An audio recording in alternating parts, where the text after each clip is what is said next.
হ্যাঁ বলুন। এখানে হিন্দুস্তানি বোরকা পরা চলবে না। কি হিন্দুস্তান? কেন বোরকা খুলবো? কেন বোরকা খুলবো? বোরখা পরা কি অপরাধ? কলকাতার বেহালায় এক মুসলিম যুবতীকে বোরখা পরার কারণে হেনস্থা করলো এক ব্যক্তি, তাও আবার অর্ধনগ্ন অবস্থায়। ভিডিওটি রেকর্ড করেছেন যুবতী নিজেই, যেখানে ওই ব্যক্তি চিৎকার করে বলছে, এটা হিন্দুস্তান, এখানে বোরখা চলবে না, বোরখা খোলো। জানা গেছে যুবতী স্থানীয় এক মহিলার কাছ থেকে পাওনা টাকা তুলতে গিয়েছিলেন, তখনই এই হেনস্থার ঘটনা ঘটে। এই ভিডিও ভাইরাল হতেই মুখ খুলেছেন আইএসএফ বিধায়ক নওশাদ।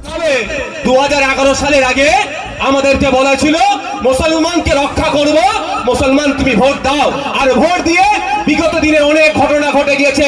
গতকালকে কলকাতার বেহালাতে একটি মুসলিম মহিলা বোরকা পরে গিয়েছিল, ওখানে দাঁড়িয়ে এক অর্ধলোক, এক ভদ্রলোক বলতে বাধ্য হচ্ছি, রাজনীতি করছি না, নাহলে তো অন্য কিছু বলতাম।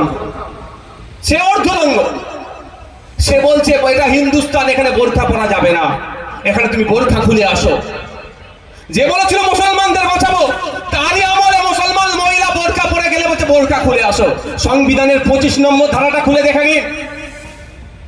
সংবিধানের 25 নম্বর ধারাতে বলা আছে, আমি আমার ধর্মচারণ, আমি আমার রিলিজিয়াস প্র্যাকটিস আমি আমার মতো করে করব। প্রত্যেকটা ধর্মের মানুষকে বলা আছে। তো রিলিজিয়াস প্র্যাকটিসের মধ্যে অবশ্যই বোরখাটা ইনক্লুড আছে, ধরেছে সংবিধানের গণ্ডির মধ্যে আছে, কিন্তু তাকে বলা হচ্ছে যে তুমি বোরখা খুলে আসো, এটা হিন্দুস্তান। 24 ঘন্টা পার হতে চলে যাচ্ছে, এখনো তাকে তো গ্রেফতার করেনি। প্রশ্ন উঠবে না? পুরো বুকা বানাচ্ছে। একটা কেন্দ্রে আছে, একটা রাজ্যে আছে।